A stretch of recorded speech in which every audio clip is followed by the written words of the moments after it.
We are live here for this live edition of the New Warehouse podcast. Very excited. This is our first live of 2026, actually. So we're finally getting live in the new year, and hopefully we'll be bringing many more live streams this year to you as well. But we're kicking this one off with, I think, an important topic and something that is probably on top of mind for a lot of people in the beginning of the year, especially in the marketing world, or for those business owners that are trying to figure out how to get their message out there more, how to get to the market better, how to reach their customers, what is the plan for this year, and what is going to be important for them. And so the title of this stream is the 2026 Material Handling Marketing Report. And we're going to talk about why thought leadership is king. And I'm going to be joined by Ashton Maxfield. He is founder and president of MPC, which stands for Master Plan Communications. And they are a PR and marketing firm that deal specifically with the material handling industry. So they know a thing or two about this, right, Ashton? Yes, we do. We have a narrow focus, just like thought leaders do. But when it comes to PR and marketing, we're your crew. Absolutely. Oh, I like that. There was a rhyme in there. That was very good. Wasn't planned, but we do refer to the MPC staff, which there's 10 of us, as a crew, and it's really acted that way throughout the years. And I think that you could see that with what people in the industry know, like Kirsten Brundall and Nisa and Emmy, and of course Debs Loomis, like that have worked with the agency for many years. And it is a business. That's why we're here. That's why we're all here. But Yes. the relationships go deeper, and the way that we act is more like a crew than just employees. So Absolutely. So happy to get you on here. We had you on last year too, talking about marketing topics as well, which is very well received. So we're happy to welcome you back. So for those that are joining us and tuning in now, drop a comment. Let us know where you're tuning in from, and let us know too maybe what's top of mind from a marketing perspective for you. If you follow along on LinkedIn with us, we hosted a poll on there about a month ago now, asking what is the top marketing priority for you in 2026, and that's how we came up with the topic for today. So here's that poll. For those that are interested, we asked people, are they interested in company videos and product demos, thought leadership and content, trade show strategy, or sustainability messaging? And as you can see the results, and I polled my email subscribers as well, and same thing there as well. Thought leadership and content was the top winner. So certainly the topic of today that we are going to talk about, we have Tracy coming in here from Chi-Town over at My Fulfillment. Hey, Tracy. It was good to connect with you at the Fulfillment Forum back in 2025. Happy to see you here today. Oh, we got West Hollywood. Oh, Hollywood. Oh, wow. We got some celebrities out here. yes, we do. Definitely looking forward to diving into this topic with Ashton today. So we're going to focus on the topic that won the poll. I guess we'll say won the poll here, which is thought leadership, right? So Ashton, tell us a little bit about, first, because this is kind of the beginning of something that MPC is rolling out to be a resource in terms of marketing, right? So tell us a little bit about, why did we host this poll, and what is kind of this leading up to from your end? MPC is launching a monthly series called Handle More Business, and we will have monthly content come out on the third Thursday of every month on our site, masterplancommunications.com. The goal is to answer marketing questions and provide marketing insights to any marketing decision maker in the material handling, warehousing, and supply chain industry. That's the focus. So with that, we wanted to hear from the industry to see what topics are important. We're not going to guess. We want to know. And Mm. we knew that Kevin and the New Warehouse Pods audience was clued in to that. So we were so honored that he partnered with us to poll the industry and start it off. So today we'll deal with the first topic, which is exciting, thought leadership. And then each Thursday through the rest of the year, we'll be answering more. We have a few already in the can, which address trade show strategy and some of the other topics that came up in the poll. But we want to be sure to fill the rest of the year with topics that the industry wants insights on. Marketing's changing, and so is PR, Yeah. and we want to help. Yeah, absolutely. And I think that's great. It's going to be a great series, and happy to help you kick it off here today as well. And I think for that series, right, as you said, you want to know, what do people actually want to hear about, right? So I think today you're offering a little incentive here, right, which we'll put at the bottom of the screen. So if people want certain topics that they want to hear about within that series, or just in general from MPC, put that in the comments. And Ashton says he's going to give out some $25 gift cards to people that drop those in the comments. So definitely take advantage of that.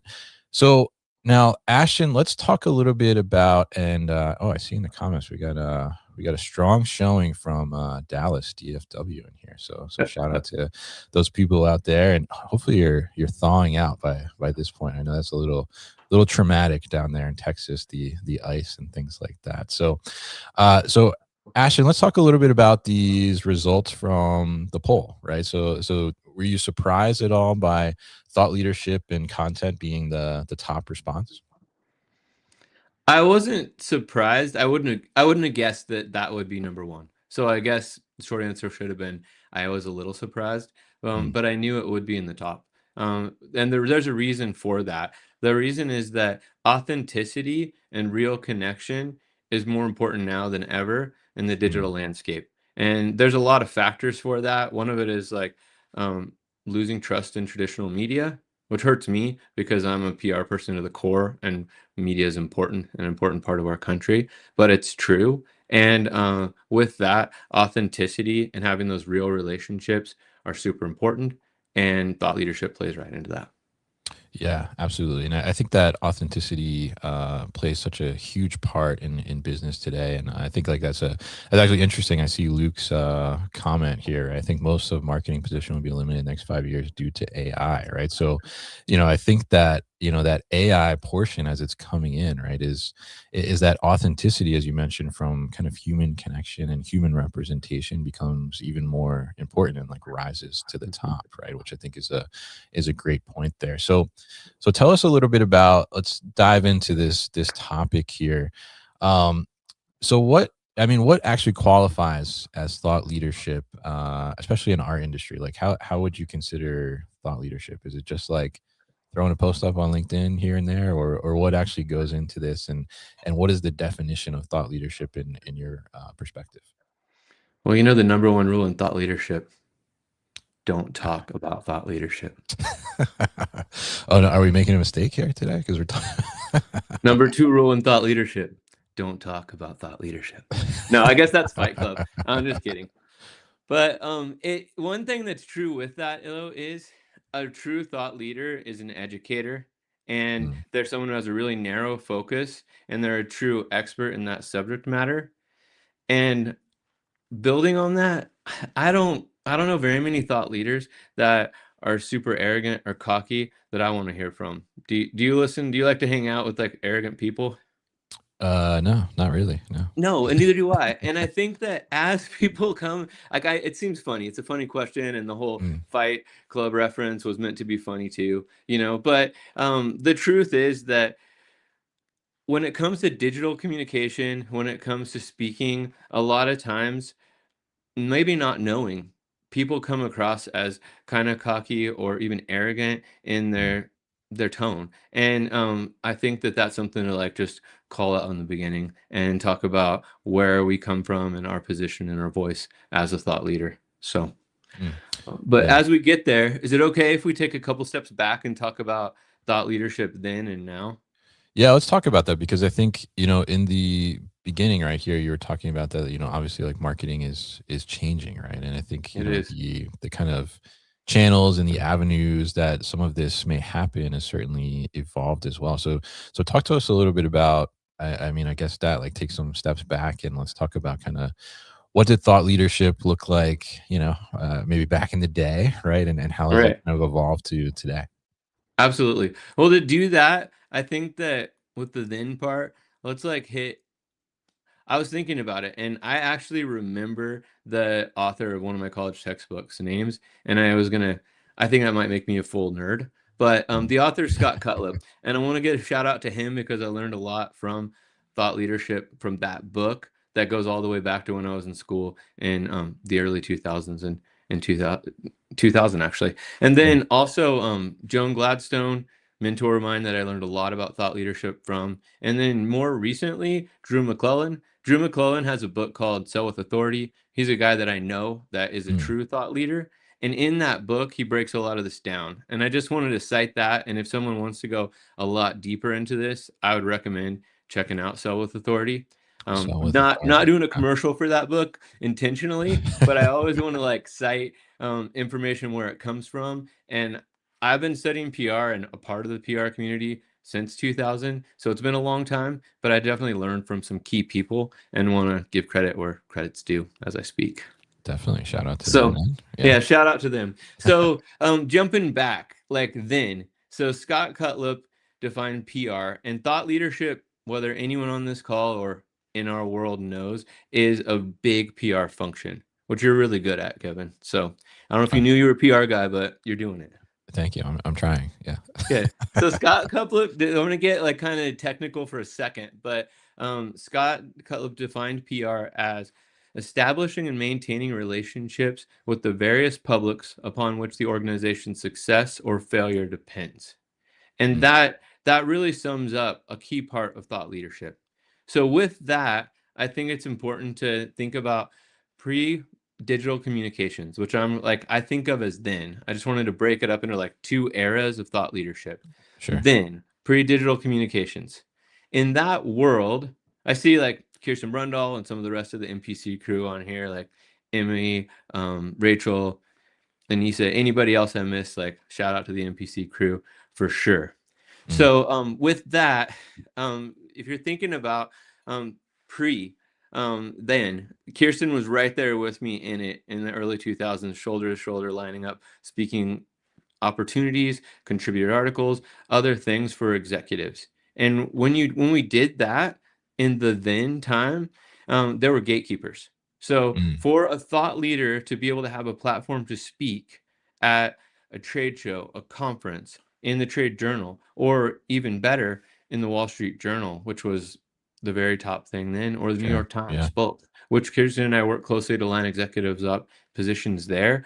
There were such limited media outlets that they resonated more and they carried more weight at the time. And Mm. with that, before a leader got that position to speak, whether it was at an industry trade show, conference, or contributor article, or just being interviewed for an article, that publication or event, putting them in that position to speak, gave them third-party credibility. By the time they were there and their voice was going to be heard, we knew they were a leader because they were vetted by that media. They weren't going to be interviewed. They weren't going to be a credible source or speaker unless they truly were a thought leader. So that was the difference. But the thing that I think that's really key is remembering that. And as we go to now, today in the digital world, anyone with a digital phone, laptop, any digital Sure. communication can be a spokesperson, can have a communication channel instantly, from kids all the way up to adults. But Mm. that doesn't necessarily mean that their content is something that the industry is going to want to hear, or that they have that expertise, that subject matter expertise that really matters. So I don't know. So I wanted to hit that first before we dive into the Yeah. material handling portion. And then I thought that, I don't know, it helps me to sometimes get out of our details in our industry and see something on a big picture level and then kind of bring it back. When I was actually at your event the other night, Warehousing After Dark, it just like Yeah. impressed upon me so much how deep of a subject matter expertise so many people in this industry have. It's amazing. Right. Yeah. So many. Yeah, yeah, and I think it is so interesting, right? Because there is, I mean, there is like a deep knowledge that exists within Mhm. the industry, as you said. Like we had, and I see Cliff checking in here, who was the sponsor of that night over at Hardesty Yeah. Technologies, and they had Joe from their team present, and he's like deep expert, right, in the space, and was talking about that. So yeah, I mean, there is a lot of knowledge that exists in here. So tell us a little bit about, how do we start to like cultivate some of that knowledge into this All thought right. leadership. Yes, and I got to talk with Joe, and has such a deep knowledge. He's Yeah. actually spoke at the industry like ProMat and Modex trade shows several times, and he is truly a thought leader. So, Mm. shout out to Cliff for putting him up there and having him share. Yeah. So he's truly a specialist. And I thought my example outside of our industry before I bring it back might break down the difference between a generalist and a specialist. And a Okay. generalist is someone that's really fun to talk to in a lot of different settings and shares information about things that many people like to talk about, right? I mean, a generalist can talk about golf, football, cars, warehousing, you name it, and they're that person. A specialist has a really fine subject matter. So, little personal story. When I was younger, I started having chronic shoulder problems, like Mm. multiple dislocations a day, trouble functioning because my arm wouldn't work. Not going too much further into details, but the scale of it was pretty bad. And Mm. it happened really, it hit suddenly. So with that, went to a general practitioner doctor, great general practitioner. Followed the normal procedure, like put me in a sling, 90 days, come back, might have been 30 days, but a sling for a period of Mm. time, come back, the shoulder should have tightened up, life should go on. And that's what happens with normal protocol. Mm. Didn't work. Decades later, with the same problem, no one being able to answer it, found the right specialist. This Mm. specialist knows nothing except for shoulders. He's the Oh, best wow. at it. Try to Yeah. talk to him about woodworking, warehousing, barcode scanners, No cars, idea. golf, nothing. Mm. Talk to him about shoulders, every detail of that shoulder capsule, that rotator cuff, the whole thing. He had a modern surgery that would change my life forever, Mm. and I trusted him on it. Then I had the same problem before the surgery. I had the same problem with both shoulders because it's a genetic problem. He did an MRI at his office that day, stayed after hours because I was traveling from out of town to see this specialist, looked at it, would have benefited him greatly to do shoulders on surgery on both shoulders, double the Mm. money. He Sure. looked at it and he's like, no, the way Yeah. with your age, the way this shoulder tightened up, you do not need surgery on that left shoulder. Mm. It is okay. The tears and the ongoing damage to your right shoulder must have surgery. That's a specialist, and he has a very strong point of view, and he has a very strong opinion, and Mm. he is a subject matter expert. So that's really the difference. If someone now I want to kind of bring it back to our industry Yeah. and answer your question, but if someone wants to be a true thought leader in our industry, like whether you're focused on inside the warehouse or supply chain, either of those, you really need to provide value and provide that expertise. And on the channel you choose to share from, which we can get into content later, that Mm. you don't stray from that. It's not the same as having an opinion about everything and being general. You really need to have that focused opinion. So I wanted to be sure to hit.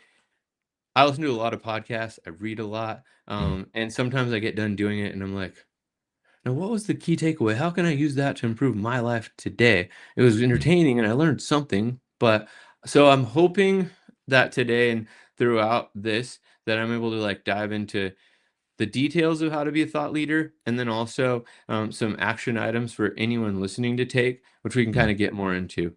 But Yeah. a material handling leader that is a thought leader, when they choose to share, they should be focused and have a focus area that they choose to go into. They Mm. should be a specialist and not stray from it. As soon as you start sharing opinions beyond your area of expertise, your credibility goes down, Mm. especially if you're wrong once. They should have a public presence. They should be an educator. And I think about that specialist doctor as an educator. He really broke down exactly how my shoulder worked, showed me a model, showed me the MRI, talked to me about why I had these problems and how this modern surgery would fix it. He's super passionate about it, so Mm. passionate about it. And that passion is not shared for a subject matter expert beyond other people that care about that same thing. So on the streets, selling out an arena, other things, not that many people are passionate about the inner workings of a shoulder capsule.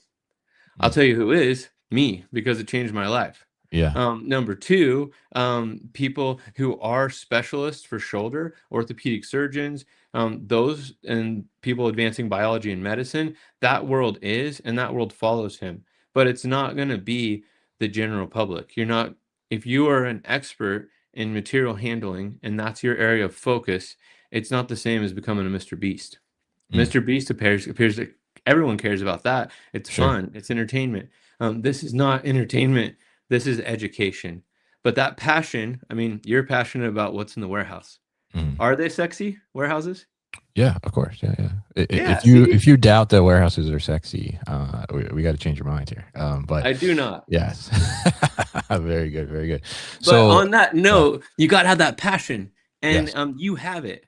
Like I love it. I've been doing this for 15 years. On the last new warehouse pod, I've been doing PR and marketing a lot longer, but focused on Mhm. warehousing and supply chain for 15 years since I started MPC. And I am passionate about it, and I kind of got into why on our last pod, and I don't want to detract the time because Mm. it was my goal to have the shortest new warehouse pod ever, and I think we might be blowing past it, but I was trying. Um,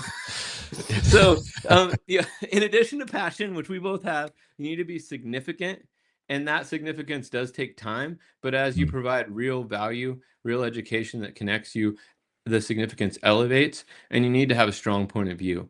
If a thought leader is sharing the same thing that anyone else could share or that is generally available through AI or the internet or mm. any other source, it's not true thought leadership. It needs to take that general information and have a point of view to stand out.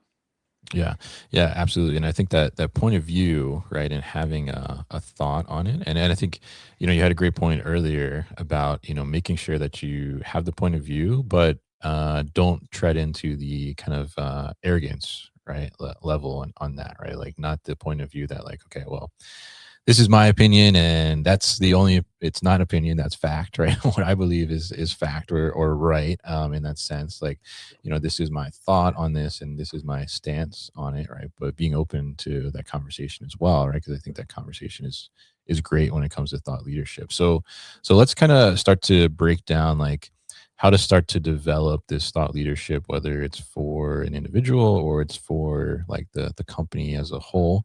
And I think maybe the first question I have there for you is, um, when we think about like thought leadership within a company, right? How do we start to identify like who is the thought leader or who could be maybe multiple thought leaders? Like how do you start to identify that? Is like a certain role? Is it a certain person that it should be? Like how does that kind of start to work the beginning of the plan? I think that first is just take a step back and see, why are you seeking thought leadership?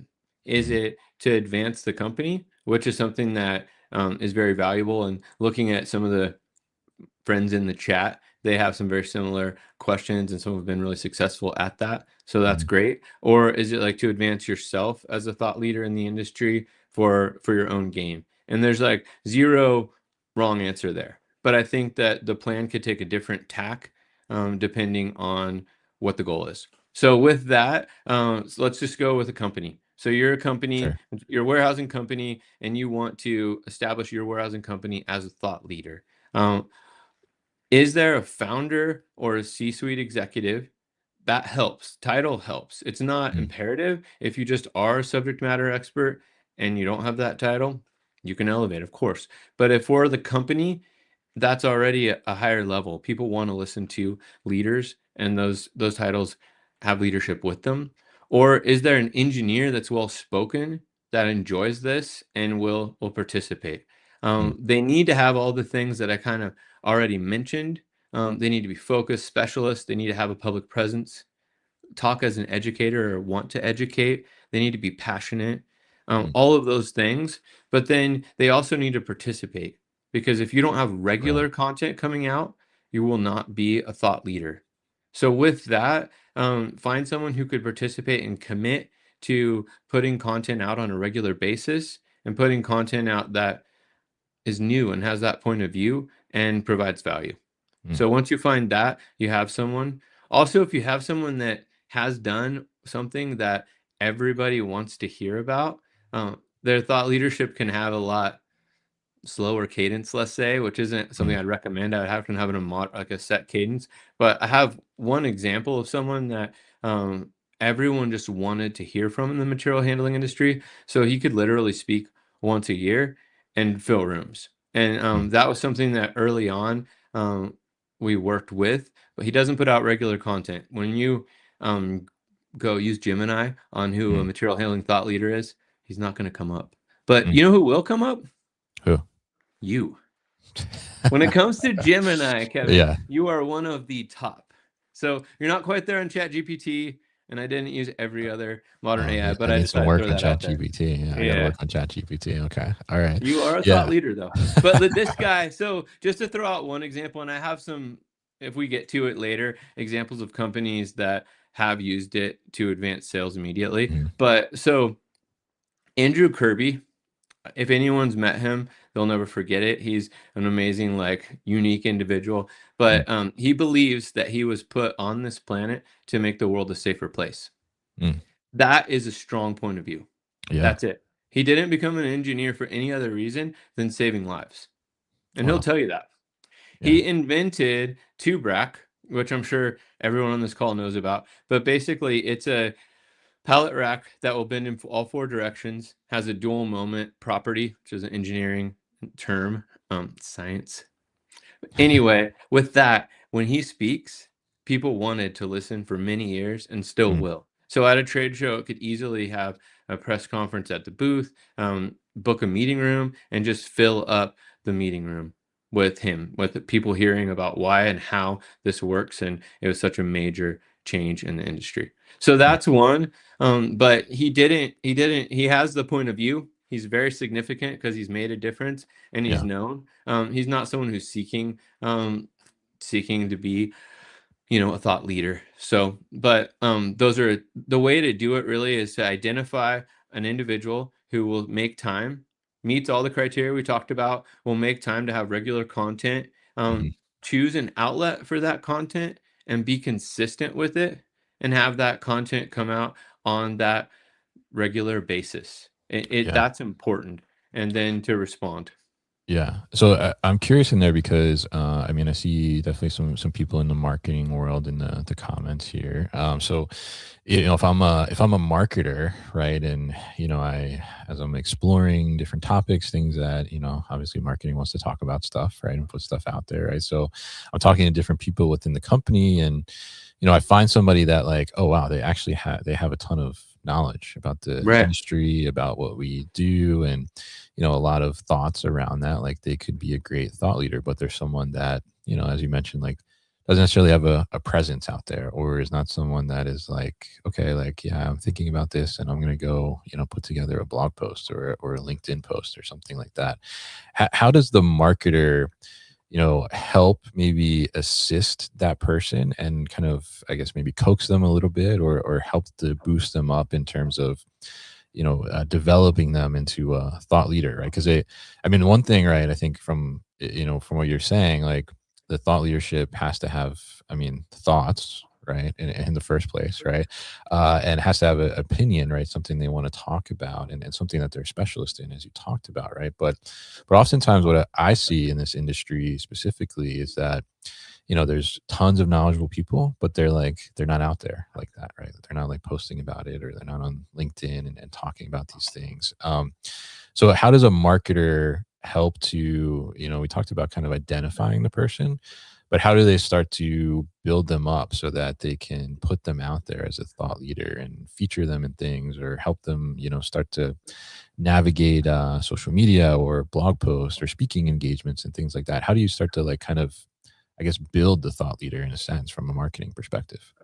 Yes. I want to hit that for sure. I'll answer that directly. And then I see a couple. It's awesome to have questions in the comments. One from Shams, which kind of hits ROI, which maybe we talk about Yeah, next. And yeah, we then got a couple of Tracy people had a talking real about ROI specific one, here. which is a pretty cool one. But to answer that, how to help them, if they meet that criteria, which maybe we put in the description or the chat later so that anyone Hmm. could take it, because I really want people to have action items to take, then, and they'll commit to a regular cadence of putting out content with you as a marketer. That's where we thrive, because us Mm, PR and marketing people, well, most of us, I won't speak for everyone, but most of us are happy to be behind the scenes. Like at NPC and me personally, like I'm super excited to put together a plan that builds a business and helps them grow and then also protects them as they grow. So that's where our crisis communication side comes in. So Mm, how we help them is they meet all the criteria. They commit to working with us on it and providing us with input and working with us on content. Then we talk to them about where they're most comfortable sharing. mm, There's different forums that people follow in our industry. One, of course, you're ruling podcasts, and sure. that's great. You're also super active on LinkedIn and have a really great audience there that is engaged, which is great. Those are two, like the top two really are video, whether you're using YouTube, LinkedIn, or another social channel. If you're going to write blog posts, and those blog posts can also be featured on LinkedIn, but Mm, taking a moment for that would be soon to be thought leader and mhm, stepping back and analyzing who do they need to connect with, which seems really mm, elementary, but it can't be missed. So take a few hours, break down the company and the company's goals and their sales model. mm, Do they sell through distributors? Does the product ever touch an end user? Is it only B2B? Those are super important. And who are the top 100 customers? And if it's less than that, who are the top 25? sure. And how do you engage with them? And where do they consume their media and where do they spend their time?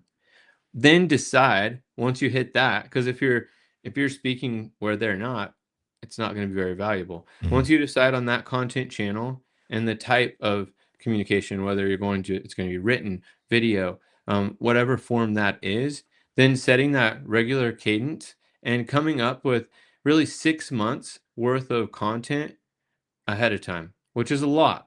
If you're mm, doing 1 month page, 1 month major cornerstone content piece. 6 months is totally doable, but having it far enough ahead so that you don't miss. mm, Because the audience, the cadence is important, building momentum is important. And if you start missing, then you lose your audience. mhm. So I'm not saying that the new warehouse pod has to have 6 months lined up, but if you're a new person that's really breaking into thought leadership, it's important to have quite a long pipeline of Yeah. topics built up and get it in the can so you don't miss. So, for example, like MPC has, we're doing handle more business. We know we really analyzed where our audience is, where this industry is. We got the topics, thanks to you, from the industry, what they want to hear. And hopefully we get some more in these comments. I want to give out Yes. some Put gift the cards. put those comments in there. We got gift cards to give away. Definitely put Yeah. the comments in there and topics, right? And you can pick the gift card. If you want to go to Starbucks, I love coffee. If you want to go to Bass Pro or Amazon, where you can get anything. So, yeah. Mm, okay. All right. So I hope So that answers the starting point and then getting basically into content a little bit. yeah, definitely. So yeah, I mean, definitely a starting point there, and I think that's like such a great tip too, is to get the content together so you have runway, right? And I think that's Hmm. one thing, having a podcast certainly I've learned over the years too, like, because consistency is key, right? As you mentioned, like showing up and having this cadence, right? If there's so many different ways that people can invest their attention, right? That if you lose some of that cadence, some of that consistency, then you can lose that attention, right? In a sense. So very important to kind of develop that and do that, and there's lots of ways to get that done. But I'm curious in there because you mentioned the cadence. So if we talk about like thought leadership content, putting it out there, like in your opinion, like what is a good cadence, right? Is it like, okay, I should put something out once a week? I should put something out once a month, multiple times a week? What is really a good starting point there? Because I think one, it's got to be digestible, right? But two, Hmm. like how do you make sure that it's not too long in between that you lose some of that attention? Right. Well, it kind of comes back to like the key those key things, right? Is it going to be educational content? Is it going to be something that resonates? Does it provide value to the audience? If you can do that 3 times a week and get the rest of your job done, that would Mm, be unreal. If mm, you do that at a really continuing to put content out, that works. But for most of us, we have other things going on. Many thought leaders, the ones that are true thought leaders in our industry, are running a business, most of them. And Mm. so there are definitely other priorities in their life outside of content. Quite a few years back, Gary Vee. Any Gary Vee fans out there? I know I'm Gary. one. Yeah. Yeah, yeah. So Gary Vee broke it down, and he's just Mm, like, look, he put out longer form content, and then he broke those up into shorter form pieces of content. And with that, on all the social channels, because he's Gary mm, Vee and he's everywhere. yeah. He with that, it worked. He doesn't stray. He comments on a lot of topics now, but he doesn't really. He hits all the things of a thought leader, and he breaks it up into really consumable, shorter form content from those longer form videos. Another like Drew McClellan, who I mentioned earlier, really broke that down too in a way where he calls it cornerstone content and Mm, cobblestone content. So the cornerstone is that big foundational piece. It could be long form, and a longer form of thing that really answers a deep topic. It could be trade show strategy, thought leadership, sustainability messaging, news releases that matter, and material handling. Any of those topics. But then like if that comes out once a month, that cobblestone piece of, I mean, that cornerstone, big long form mhm, cornerstone piece of coverage, you can cut it up into smaller cobblestone pieces that come out multiple times a week and still keep that audience engaged and share. mm, The one thing that people often think on social media today is that they could share too much. mm. And sure, it's possible. Yeah. But for a business, really, like people are seeing with the current algorithms a fraction of your posts. Sure. So Gary really hits that you could post multiple times a day and it not be too much. So I'm not going to say a certain cadence that an individual needs to take to be a thought leader, but they need to choose what that's going to be, put it out there, and stick to it and be consistent. So those are Yeah. some things to like take into consideration as they choose that strategy.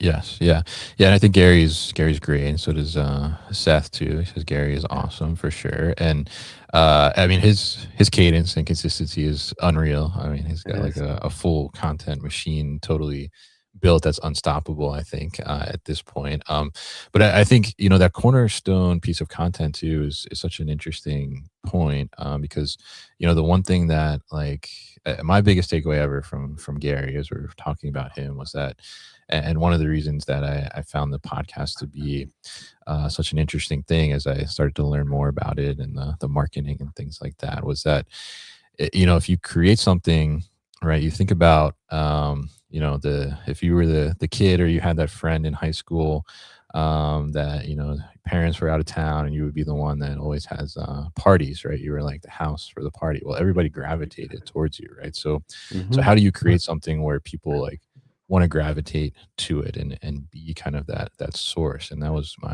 my best takeaway from Gary ever, I'll say. So very interesting there. And let's I guess let's address some of these questions in the comments. We see there's a lot of questions in here. I think 3 or 4 questions about ROI on thought leadership and content. And I think this is a very interesting question here, right? So this is from Alyssa. Shout out to Alyssa over at Big Joe. For teams trying to justify content or thought leadership initiatives internally, what metrics matter most? How do you measure the ROI of authority instead of traditional lead gen KPIs?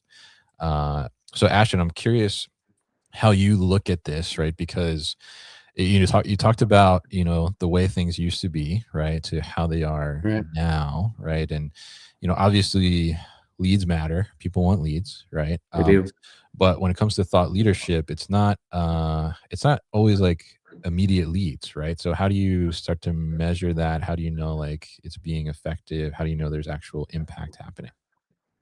Well, thought leadership is really an awareness piece, credibility and awareness. And those Mm, are really hard to track directly to leads. But I do have specific ROI examples I'd like to go through yeah, let's hear it. and talk from there. So really, ways to measure it, I would break it down.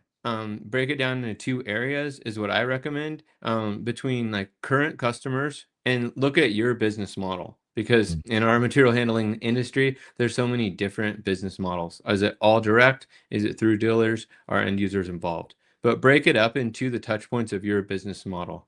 because one thing that can be overlooked in marketing, I'm sure no one on this call is overlooking it, but some people can overlook the value of current customer relationships, current dealer relationships.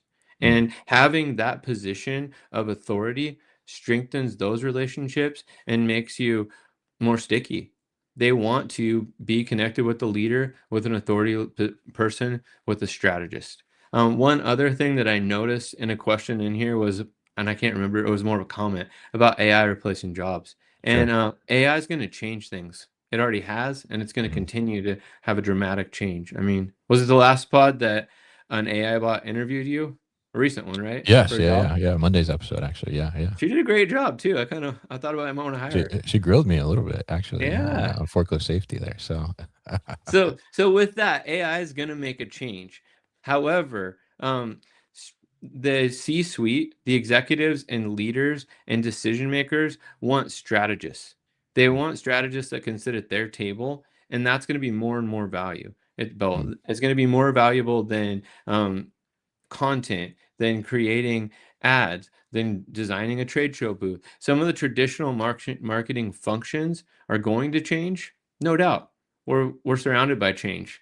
However, true strategists are going to elevate, and thought leaders are in demand, and thought mm, leaders often don't have to negotiate on price or choose not to. So, flipping from the old sales model to the new, in the old days when someone would sell off of a spec sheet and sell off of cold calls, when I first started in this industry, some of my contacts and friends, especially at lift truck houses, but for other companies, they mm, thrived off of cold calls and they were mm, masters at it.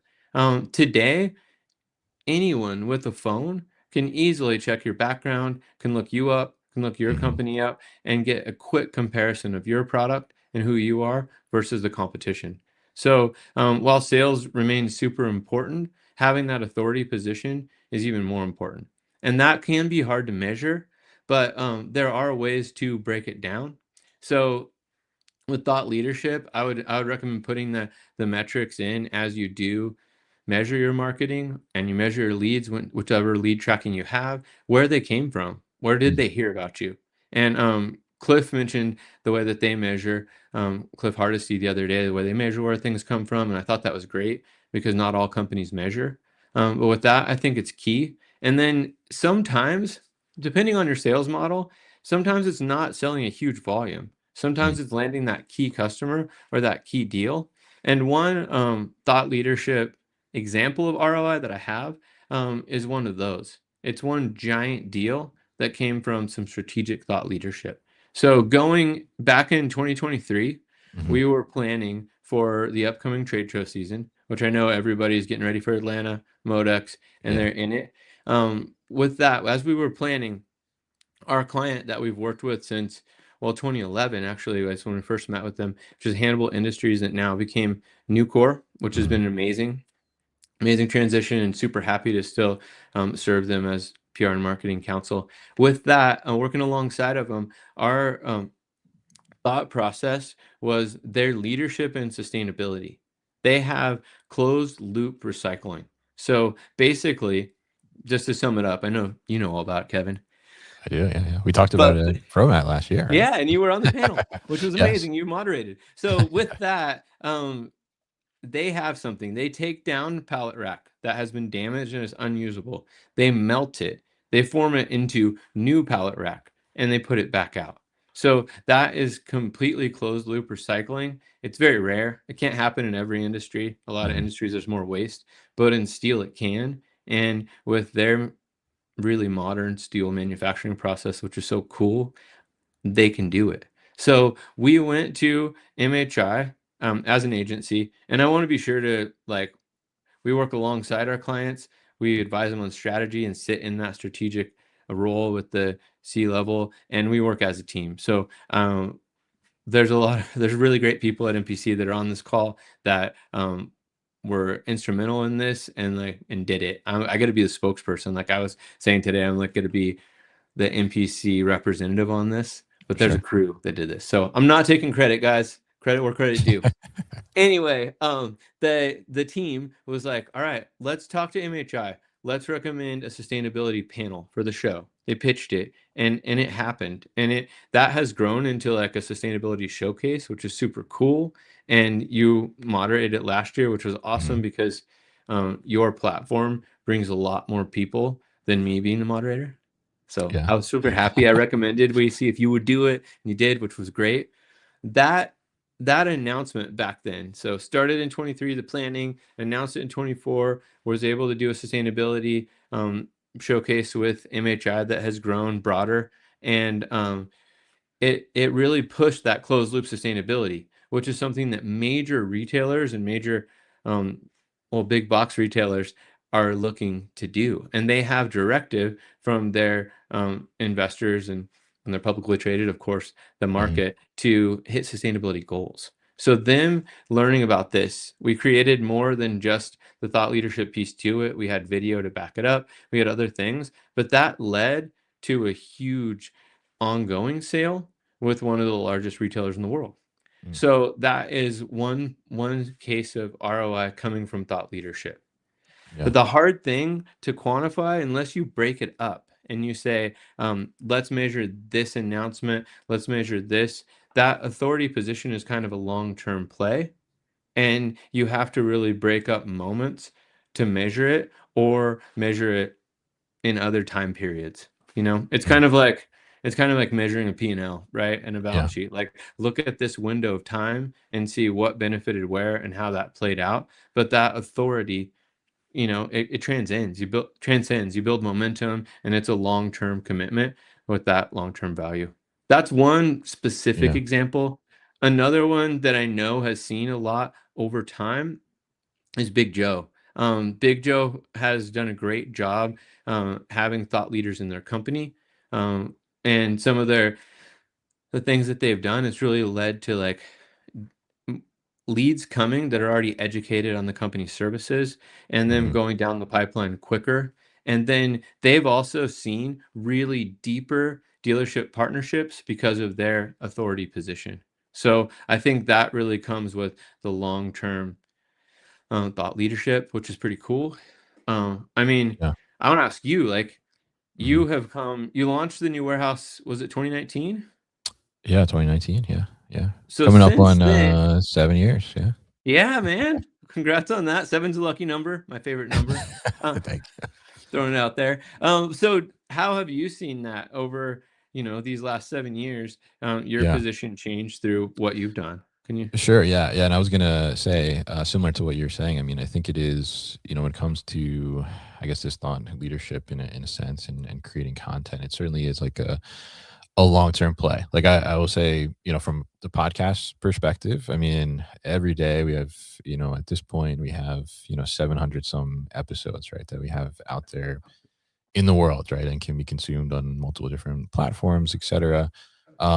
Which one of them is the panel from ProMat. You can find on YouTube too, as well, if people are interested in that one you're talking about around sustainability with Nucor. But yeah, I mean, every day, like, I see people that are, they're listening to episodes that are multiple years old, right? So, and I hear from people like, oh yeah, actually I listened to that episode about so and so company. I'm like, oh, when was that? And then I think about it, I'm like, oh, that was like 2 years ago we did that, right? So that discovery, I think, phase for companies and solutions and things like that, when you have the content out there, like it's just kind of constantly working for you, right? And like, to your point, like there may not be necessarily an immediate ROI, right? And it may not result in like in instant leads or anything like that, but over time, it's building that foundation and that authority. We actually had somebody on that was a 3PL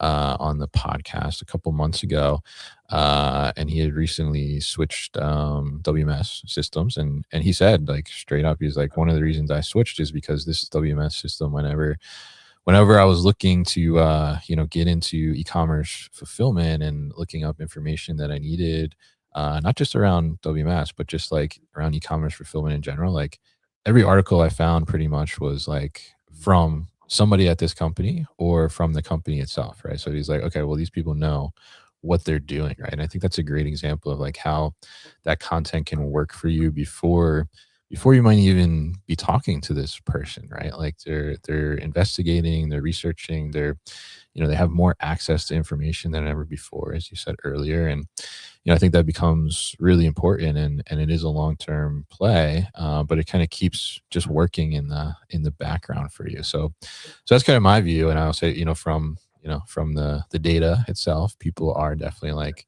listening to things that are 2, 3, 4 years old, still, as well, as long as it's out there and accessible. Um, so let's do another question here from the audience. I think. I got one. I got one. Sure. And it kind of goes right in the way of what you were just speaking to. Rachel Leadholm was wondering what types of content are most effective right now in material handling. And what have you seen from the new warehouse pod? Which of your content is most engaged with? Yeah, absolutely. So I think that actually I'll throw the poll back up here, right? Because like our second place, right, was company videos and product demos. And I think, from what I see in terms of like what's the most effective, I think our content where we are on site with the customer certainly like gets the most attention, right? And gets the most traction, because I think it's, it's interesting setting, and our industry, right, is very kind of visual to begin with, right? So it lends itself well to video and being able to convey that to the audience itself. Like you mentioned Nucor, right? We went and did something at Nucor's Houston location, right, previously, and that stuff performs really, really well, because I think there's a natural curiosity in the industry to see like how do these things actually work, or how are people actually using these solutions in the real world, right? And like how, like, and that starts the brain, I think, to think like, oh, okay, well, I could use it like that, or like, oh, that's how it works, right? So Mhm. that's really like where we see the most traction for sure, is doing those kind of in-person engagements, and getting thought leader from the company, not only talking about some industry topic, but then also kind of showing like how these things work, and how they come together. So that's what I see is the most effective, from our perspective. Cool. Yeah, that's interesting. Yeah. So let's I think Tracy has like a real world example here. So maybe you can give her some ideas here. She said, "Is there value for me to share with prospects that which is her company, started as a marketing agency that evolved into a fulfillment provider?" So they started, I've met Tracy before. They started as a marketing agency, but then evolved into a 3PL, doing e-commerce fulfillment for brands. So she wants to know, should they include that like in their content, or their story? How would they approach that? My recommendation is yes. If you tell that story authentically, it will connect. People want to know where you came from. People love to know experience going beyond. And so the way that you could explain that and how you created demand, because that's what marketing does, right? We're here to Mhm. create demand for businesses. How you created demand and then how that led you to the current place you are with fulfillment. I think that's great. And I'm sure that you have some awesome testimonials behind you that you could use, which really increases that credibility and elevates you as a thought leader, making you significant. I Yeah. have, Yeah. I mean, I have kind of a similar, well, it's a little different, but an example that might help. Okay. So when I launched back in December 2011, I decided to launch Master Plan Communications MPC. And when I created it, I chose to wait until much later, 3 or 4 months later, to announce what we were doing. And Mm. I did that to build the key points of thought leadership for the agency and agency leadership, and tell that story with momentum and strong clients behind us. So I launched it in December, and I had a strong list. I was in there at Hannibal, and I was going after many companies in the markets we were focused on, and letting them know what we were offering and how we can help them build their business. And it worked. And by that spring, we had several major companies behind us, and I'd hired 3 people off the bat, Mm. and I just knew we were going to make it. And so when we did launch, we launched with the credibility of clients behind us. We launched with that authority of others speaking on our behalf already. And it put us in a position where it was more like, get on board with us or get out of the way in a Mm. nice way. Instead of like being like, hey, would you like to try it? I know what I'm doing. It was more like, this is our team. This is who we already have on board. Would you like to have success like them? They've already endorsed us. And it put us in a whole nother position. So it sounds like you're already in that position because you have such a strong background moving from marketing to fulfillment, and it would be a cool story to tell. Yeah, absolutely. And I would add to that, I would say that, a lot of, especially from fulfillment, like e-commerce side, right? A lot of people that have started these e-commerce stores or businesses, right? A lot of their expertise is often in like marketing, right? So I think there's like a relation there where, you can tie that like, hey, we know like what you're going through, but you may not know about fulfillment, but we also know about fulfillment, right? So how do we kind of bring those together, and how do we help support them in both kind of avenues in a sense? So I think there's something there for sure. Let's see, we just got a question from Emily. I think this is a great question, actually. So, speaking about authenticity and building genuine connection, would you say it is important for companies to address current events where applicable to their businesses? That's a good one. What do you think about that, Ashton? That is a great question. Emmy works at MPC. Shout out and great question, Emmy, and thank you. So one of the things with being a spokesperson and putting content out there is being timely and providing that value. Mhm. So that timeliness is an important part of news. News is what people want to hear about. So it ties together. But before a company comments on current events, I would always take a step back and look at it through the lens of, does this apply to our focus area? Does this apply to what we specialize in? And is this our lane? And if it Mm. is, and you're willing to speak to that, especially with how polarizing many current events are, I would caution. But I would say if it's where you're at, then 100% yes. Some examples of those, of course, are the tariffs. Thought leaders who spoke on that and were credible and it was their lane were really elevated during that time. And that's been going on for a while. There was, of course, Mhm. the first Trump administration when the tariffs really hit. And that was something where we, as an agency, worked with our clients who manufacture in the U.S. and also those that import to have statements. We had NPR on site at one of our clients speaking about it. We were in top business press with our spokesperson, and that really elevated them as a thought leader and advanced their position. So in the right current event, 100%, but Mm. definitely look at it through that lens before making a decision. Yeah, absolutely. And I'm curious there, like the balance of a thought leader and the content, I guess, that is coming from that thought leader, because we talked about having some content like in the bank, basically, right? Kind of Right. a little runway. So, what's the right kind of balance between, I guess, content that we'll say is like evergreen in a sense versus like content that is timely and commenting on something that is happening right now, like current events or maybe other industry shifts that are going on. Well, that balance can be found, I think, Hmm. in looking at your specialization. So if you're specialized and you know that this really matters, I would jump on and add a statement or some short form content on something that matters. Tariffs are an easy one to come back to, but to tariffs or navigating some of these major shifts or that makes sense.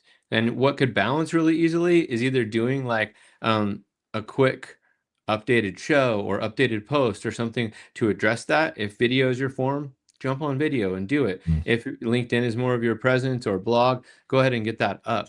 But it doesn't hurt you from having evergreen content that matters. And I think that any of us in supply chain and warehousing can look at least the next 6 months and Hmm. know here's things that are going to matter for the industry and here's things that people want to hear about and I can do a deep dive on. These aren't going to change right immediately. Sure. 2 years, they may be old. 1 year, they'll be old. But in the next 6 months, this is going to matter. And if you want to jump up and do some quick thing, it makes total sense. Well, I don't know if anyone listens to the All In podcast. I don't agree with all their opinions, but I do listen. And they do a really good job of having a weekly show, Mm, having guests that matter, and then, of course, jumping in with the breaking show if there's some huge business world change. And mm. so I think that's an example, if someone were to look at example of having evergreen, but then also something that is quick, short lead, new news just popped up and addressing that. Yeah. All right. Great strategy there. So let's see. So as we close this out, coming up on time here, I guess last question I have for you, right? So if a company has a $0 budget for thought leadership today, where can they start? How can they do something? Great question, and I'm happy to tackle it. So here's the takeaway. Someone in the comments when the survey was done commented that they really wanted takeaway and action items. So zero budget, you're working for a company and you want to start in thought leadership. Number one, like set the goal. I'm all about planning, so we're gonna make a real quick mock plan here, like Let's master do it. plan communications is all about. So have the goal, like what is that overarching goal and what's the point of becoming a thought leader? And put it on paper, like save it and write it down. No matter what you're using for your platform, write it down, save it. Probably more digitally than paper, but have that goal. And then from there, once you have the goal, um, I would break down um, what content channel matters. Mm, And then the other thing to put on there, probably right above what content channel matters, is what the subject matter is going to be. What is that lane and who is the spokesperson? Whether it's you or an engineer or a CEO or president, what is their specialty going to be? And define that so it's easier to stick with it. It'll probably be obvious, but write it down. And then from there, after having the channel and doing that research we talked about earlier of where the audience consumes their media and where you can best reach them, then I would break out at least 6 months of content. Like these are going to be mm, those key pieces. Let's call them cornerstone pieces. These are going to be the 6 topics that matter, and that's what we're going to commit to first.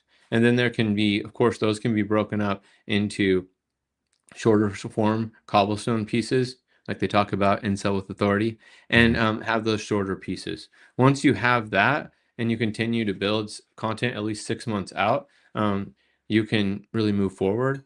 For any marketing professional, I would recommend having some KPIs or measurable objectives, and those could be broad at first. It's not wrong to have it be reach at first mm, and owning voice and things like that. And then down the line, tie it to ROI. One of the things that I think it kind of goes into trade shows too, but one of the challenges with our industry in marketing is that we're sales driven industry as a whole. mm, And with that, people automatically think direct ROI.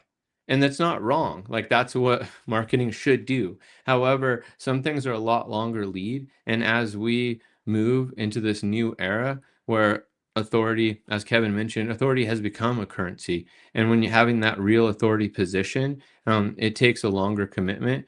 And so having maybe broad KPIs in the beginning and then breaking those down over the future to make them more measurable. mm.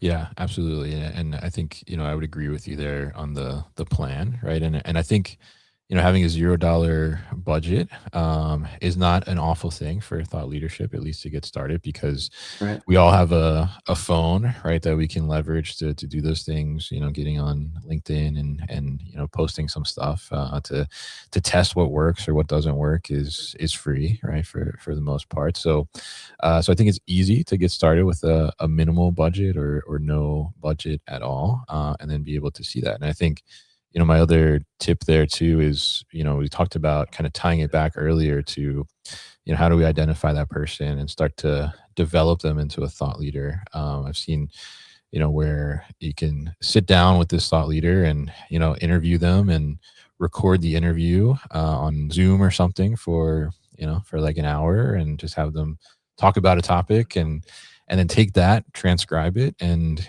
create your different posts and things from there. I think that works very well too as well. So very great to talk to you here today, Ashton, and really appreciate everybody chiming in the comments. Some great questions there, and definitely hopefully some other topics that Ashton can focus on for the new series coming up as well. So if people want to get connected with you, Ashton, or be updated when that series releases on Thursdays, what's the best way to do that? Where can they find it?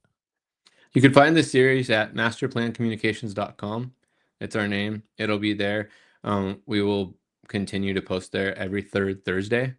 If you want to reach me directly, of course, I'm on LinkedIn at Ashton Maxfield, and my mobile number is 949-289-6493, or you can email me at my first name and masterplancommunications.com. All Look right. forward to And talking to anyone. The other thing, if you could throw out anyone, like you can add sure. them later, but if you have topics, we really want to fill the Handle More Business series with answers to the warehousing and supply chain industries questions on how they can market better. So if you have any topics you want to know more about, please throw them in there. And it could be today. If you listen to this next week and you add them to the comments, I will go back, or you can hit me directly with them. Yes, absolutely. And yeah, if you think of something you watch today and you think of something next week, come back and throw it in the comments here for Ashton, or send it to him directly. Definitely appreciate you wanting to field those and address the problems that people really care about, right? That's probably actually another great tip about thought leadership, right? Talk about things that people actually care about, right? Yeah, And you can exactly. start to get some of that from as you put content out there and hear feedback and things like that. So really appreciate you joining us here today, Ashton. Great tips as always, and great advice as well. Thank you to everybody for joining in, whether you joined us on LinkedIn, YouTube, X, Instagram, wherever it is you may be. We will post this recording on the audio version of the podcast too, so make sure you're subscribed to the New Warehouse podcast wherever you consume podcasts at. And if you're watching on LinkedIn or YouTube right now, after this recording is after this live is done, the replay will be available immediately, so you can share with all your friends and other marketing buddies too, and tell them, hey, we need to be doing thought leadership, right? So appreciate you, Ashton, and everybody tuning in. Have a great rest of the day and week, and we will see you out there somewhere in the material handling industry.